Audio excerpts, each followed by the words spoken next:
Mesa de debates. Oferecimento Unimed Juiz de Fora. Planos exclusivos para estudantes do maternal à graduação. Premium FM, sintonizada no seu bom gosto.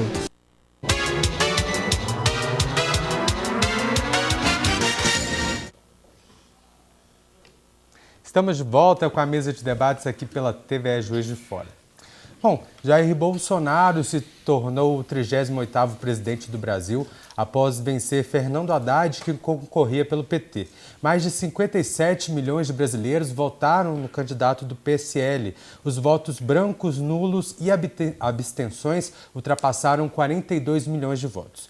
O dólar já apresentou uma queda após o resultado das urnas e a partir de agora vamos discutir como ficará a economia nesse novo governo.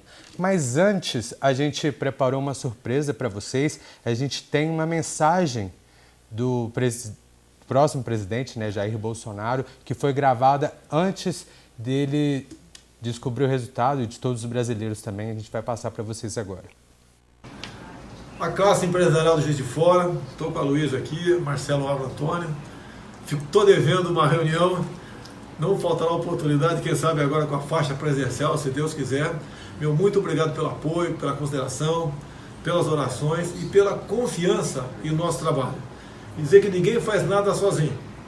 Em equipe, nós podemos sim mudar o destino do Brasil. Meu muito obrigado a vocês. E o que eu melhor posso fazer, caso chegue lá, é retirar o Estado do cangote de vocês. Fazer com que o Estado vá para o seu devido lugar e não atrapalhe quem queira produzir em nosso Brasil. Um abraço, Juiz de Fora. Isso aí, muito bem. Bom, o Aloysio estava bem feliz, com o sorrisão no rosto. Eu queria, para começar a nossa conversa, então, ele falou sobre retirar o Estado do cangote das empresas. O que isso representa e como que o Estado tem interferido mesmo na economia? Acho que primeiro eu queria comentar que, apesar do questionamento geral de muitos, o Partido dos Trabalhadores estava 16 anos no poder. Então essa alternância, eu acho que é sadia e boa para o país. 16 anos, não são 16 dias nem 16 meses, são muitos anos. E ele teve, ao longo desses 16 anos, um país com as finanças equilibradas no início do processo, na primeira eleição do Lula, com a inflação controlada, com ampla maioria no Congresso e no Senado, e mesmo assim, as principais reformas, a burocracia, as principais reformas não foram feitas e a burocracia continuou. A carga tributária aumentou de forma assustadora. As despesas do Estado aumentaram de forma assustadora. E a eficiência piorou de forma assustadora. Então, o empresariado hoje está se retraindo. Eu falei no último programa aqui, me perguntaram qual deveria ser a primeira medida econômica, qual era o primeiro movimento econômico da própria equipe. Ele já o fez. O Brasil precisa de confiança. A confiança se restabelecendo, o consumidor compra, o empresário emprega, o estrangeiro vem e investe, a coisa se movimenta. Isso é uma questão de energia, de sentimento da própria população. As pessoas pensam que é o contrário, que a economia tem que melhorar para o sentimento do brasileiro melhorar. Não. Primeiro tem que haver a esperança, você emocionalmente fica um pouquinho mais equilibrado, mais esperançoso, e logo depois a economia começa a funcionar. Esse é o primeiro ponto. Então, acho que a eleição do Jair Bolsonaro ele representa uma virada de ciclo. Saiu dos 16 anos, tiveram tempo suficiente para implementar todas as reformas, tinham ampla maioria e não o fizeram. Então, o Jair Bolsonaro é realmente uma interrogação, não é uma certeza de nada, mas é uma via de esperança, nesse sentido. Então, com relação à própria economia, o Estado hoje ele se apodera de muitos recursos. Os impostos são altíssimos, tanto para o trabalhador como para o empresário também. E isso tem que mudar. O Estado tem que se tornar mais eficiente, ele tem que trabalhar mais com menos recursos. Os recursos têm que ser mais bem utilizados. Vou dar um exemplo aqui. Nós não precisamos hoje de mais UPAs, de mais hospitais. Nós precisamos dos hospitais das UPAs que tem funcionando muito bem, com os médicos atendendo com qualidade, com medicamentos, com equipamentos funcionando. Nós não precisamos de mais escolas nesse momento. Nós precisamos de colocar as escolas que estão aí funcionando, né, com o mínimo de decência. Né? E o que você atribui aí a essa falta de organização? Porque existe uma discussão que quando a direita governa, começa a fazer economia, que a direita fica contando os trocadinhos, etc. e tal. E que a esquerda é mais benéfica, ela solta tudo. Como é que você vê esse processo? Uma ótima pergunta. Primeiro, eu acho que é uma avaliação errada de governos. Então, quando você pega o governo Fernando Henrique Cardoso, o governo Lula, são situações, à luz e reflexão do momento do governo Fernando Henrique, a realidade brasileira e mundial era uma. Quando o Lula assumiu, a realidade brasileira e mundial era outra. O Lula surfou numa economia com estabilidade econômica, o Brasil começando a fazer suas reservas, o mundo como um todo indo bem, as nossas commodities supervalorizadas e mesmo assim não aproveitou essa onda. Se você olhar hoje o déficit primário, né, ele vem dos últimos 6 anos piorando absurdamente, né, e nós não enxergamos isso traduzido em qualidade de serviços do setor público. Então, quando você vê, na minha opinião, a discussão sobre direita e esquerda, ela tinha que ser secundária. O eleitor, o brasileiro, nós, como sociedade, tínhamos que primeiro discutir competência e eficiência, seja lá o sujeito de esquerda, de centro, de direita ou até de extrema direita.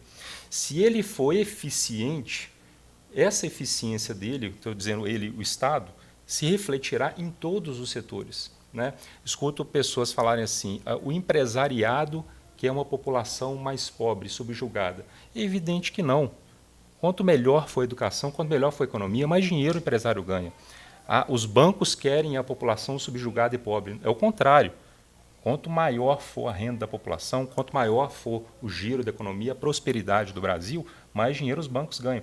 Quem ganha com população subjugada, com ineficiência, com o povo no cabresto, como se fosse no século retrasado, são os políticos corruptos, que logo não são eficientes nas suas profissões, nas suas conquistas. Por isso se agarram com tanta força ao poder, ao Estado. Então, o brasileiro acho que tinha que parar de discutir primariamente a questão do âmbito de direita e esquerda, como é que vai ser o viés da ação social, que é evidente que tem que ser muito forte, o Brasil é um país muito pobre, mas tem que discutir mais a eficiência do Estado. Se a gente pegar e parar para pensar com muita calma agora, qual que é o serviço público que é apresentado de maneira geral no Brasil com muita eficiência, que acontece muito bem. A segurança, a saúde, a educação, até a educação, né, apesar dos 16 anos do governo do PT, apesar do investimento pesado da educação, hoje você vê um número muito grande de faculdades privadas com excelência em cursos como medicina, como odontologia, como direito, como engenharia, né? E o Estado não avançou nesse sentido, apesar de muito dinheiro investido. Então, não precisa só de dinheiro, precisa de eficiência. Como é que você vê algumas cidades prosperando, algumas cidades se ajeitando dentro do próprio Brasil e outras não? Né? Você vê claramente uma mão de eficiência, um cuidado maior. E aí a direita normalmente tem um viés mais técnico, mais aguçado nesse sentido. E a esquerda vai com um discurso geralmente um pouco mais populista, no sentido de doação do Estado para uma sociedade subserviente que fica dependente dele, e a gente tem que mudar, acho que, essa visão. A visão tem que ser de um cidadão mais autônomo, mais senhor de si, o Estado tem que ser mais regulador, e ele tem que atingir, na minha opinião, e deve ser essa política, espero que seja isso, ele tem que atingir o excluído, aquele aonde a iniciativa privada não vai. Esse acho que é o papel fundamental do Estado. Primeiro uma regulação e depois uma visão para aquele sujeito, para aquela família, aquela que está realmente na exclusão. Né? É isso, Rodrigo, que é a visão. Como fica Minas Gerais agora? Pode ser daqui a pouquinho? Pode, claro. A gente vai para mais um rápido intervalo, o último do nosso programa de hoje. Já voltamos com a mesa de debates.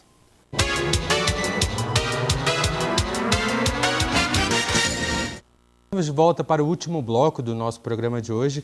No final do bloco passado, foi questionado sobre Minas Gerais, né? Agora com Zema eleito com mais de 70% dos votos. Foi a maior votação, né? A maior distância, Distância, entre os dois candidatos. Uma aprovação, uma responsabilidade enorme para ele. Né? Um candidato novo, 50 e pouco, 50 anos, né? 54 anos. 54 Completou no anos. dia, ontem, né? Ontem, no dia da eleição. Acabou o inferno astral dele agora. Vai ser tudo bom. Professor, você teve acesso ao projeto de governo dele, não, né? Não, eu li o que foi noticiado, né, da imprensa, né?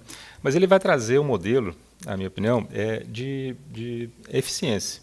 Ele não vai inventar a roda. Ele vai colocar o Estado rodando de uma maneira mais eficiente. Isso eu acredito. Ele, como empresário, vai certamente se cercar de técnicos. Acredito, né, como o único eleito do Partido Novo, o único governador eleito do Partido Novo no país. Uma responsabilidade imensa. Acredito que se forem inteligentes, toda a estrutura, e eu acredito que serão inteligentes e vão se atentar a isso, a estrutura geral do Partido Novo em todo o Brasil vai se voltar para auxiliar. Por quê? Se Minas Gerais der o exemplo nessa gestão, vai ser o principal palanque para as próximas eleições. Com certeza. Né? E se Minas Gerais for muito mal, vai ser o palanque dos adversários para destruir justamente esse modelo de eficiência, esse modelo de gestão diferente. Mas ele encontra, por exemplo, a educação num plano terrível, né? Com esse negócio do professor não ser pago, não é? O sindicato dando paulada. Aí, fazendo um link com o nosso último comentário, né, ele vai pegar, assim como o Bolsonaro pegará o Brasil, Zema também pegará Minas Gerais num estado crítico, as contas públicas, o nível de endividamento, que o Brasil, até o Paulo Guedes comentou isso, né, o Brasil gasta de juros, né, mais de 100 bilhões de reais, né, são 100 milhões de dólares, né, só em juros, né? Ele até usou o exemplo, né, que a gente reconstrói a Europa a cada ano só com pagamento de juros. Foi um ótimo exemplo dele, né? Foi bem prático para todo mundo entender, né? Então, o Zema também, fechando a sua pergunta, ele pegará um estado desse nível, né, com um estado muito grande, um estado que não é rico, né, é um estado tem regiões que a pobreza é extrema, né? Você pega Jequitinhonha, né? O norte do estado todo. Quanto tempo se fala em Jequitinhonha? Por que não conserta isso, meu Deus do céu? Só usa para trazer os meninos para cantar com ponto de partida, para mostrar. Fica aquele parque folclórico, assim, aqui nós temos tantos pobres, aqui nós temos tanto índio. Né? Por que não se resolve isso? Né? Você não acha, professor, que isso falta planejamento a longo prazo? Falta planejamento a longo prazo. Eu acredito que essa seja a grande virada da eleição que vai acontecer no Brasil e que em Minas Gerais. Né? Vai ser um político que vai entrar lá tecnicamente, sem nenhum conchavo, sem nenhuma obrigação com outros partidos. Ele vai operar a favor do Estado, a favor da população. Né? E aí, no intervalo aqui, você me perguntou qual é a grande diferença entre você administrar uma empresa e administrar um Estado. Em termos técnicos, né, de execução, acho que é muito parecido com as suas limitações. Agora, a grande diferença é que você tem que escutar as pessoas. Né? Cada região tem uma dificuldade diferente. E você não manda no Estado, você administra, vai estar subordinado a uma assembleia, né? Que exatamente, depende pode aprovar dela ou não. para aprovar, depende de você ter maioria lá dentro, depende deles gostarem do seu projeto. Sim. E aí tem o bendito do negócio, que você não faz pelo país, você faz pela próxima eleição. Essa que é a grande diferença. Né? Essa é a grande diferença. E, na minha opinião, o maior erro que tanto o Bolsonaro como o Zema podem fazer no próximo mandato é querer resolver tudo ao mesmo tempo. Né? Tem que eleger prioridades e atacar essas prioridades. O dinheiro é escasso, as mudanças são lentas, demandam aprovação e não dá para resolver tudo. Né? Então, o primeiro passo realmente é atacar a economia. Sem dinheiro, a coisa não acontece. Então, nós temos que voltar a fazer geração de emprego, né? Estimular a economia, a questão da burocracia hoje para o empresário, né? Em todos os âmbitos. É demais, né? Na arrecadação de impostos, no licenciamento, né? na tomada de financiamentos.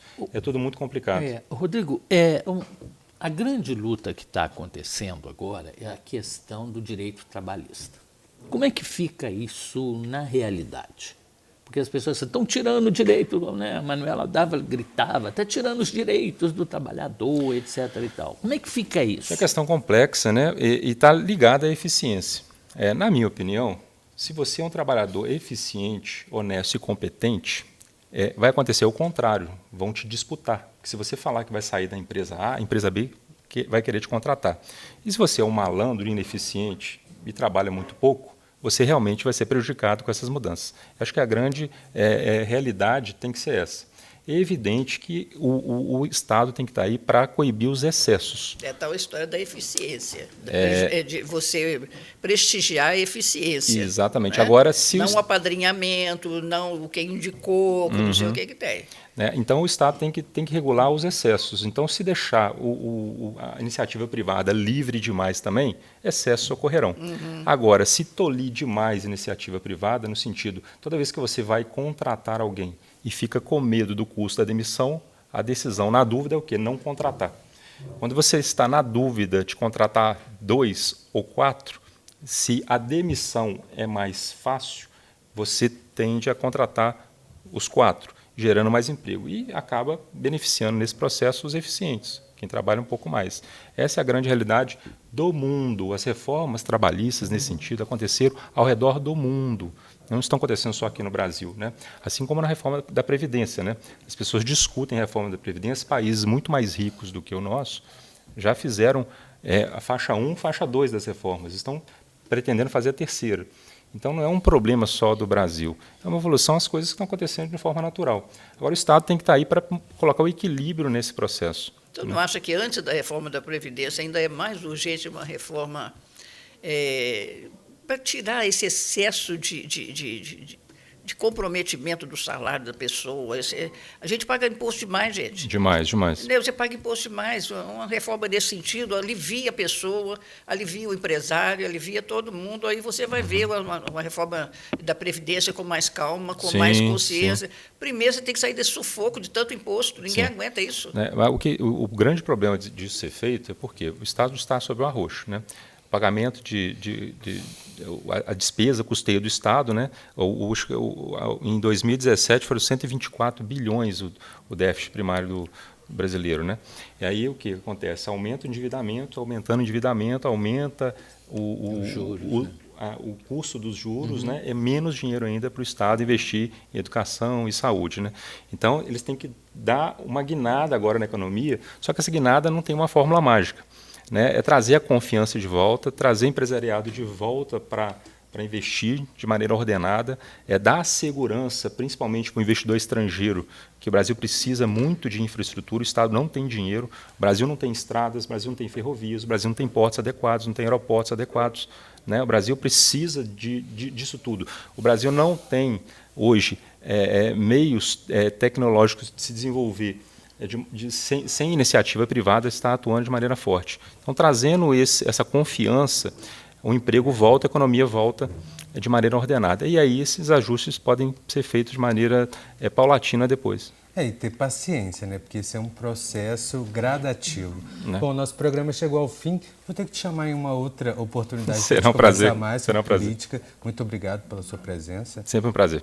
Prazer é nosso. Debatedores, obrigado. Até segunda-feira. Que vem. E eu quero agradecer a você que acompanhou o nosso programa aí da sua casa. Lembrando que a mesa de debates volta amanhã, ao vivo aqui pela TV Juiz de Fora, às 11 horas da manhã.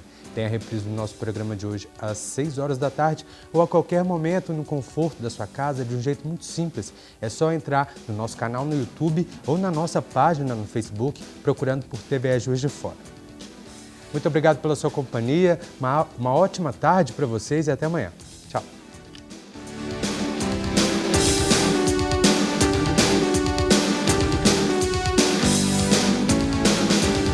Mesa de debates. Oferecimento Unimed Juiz de Fora.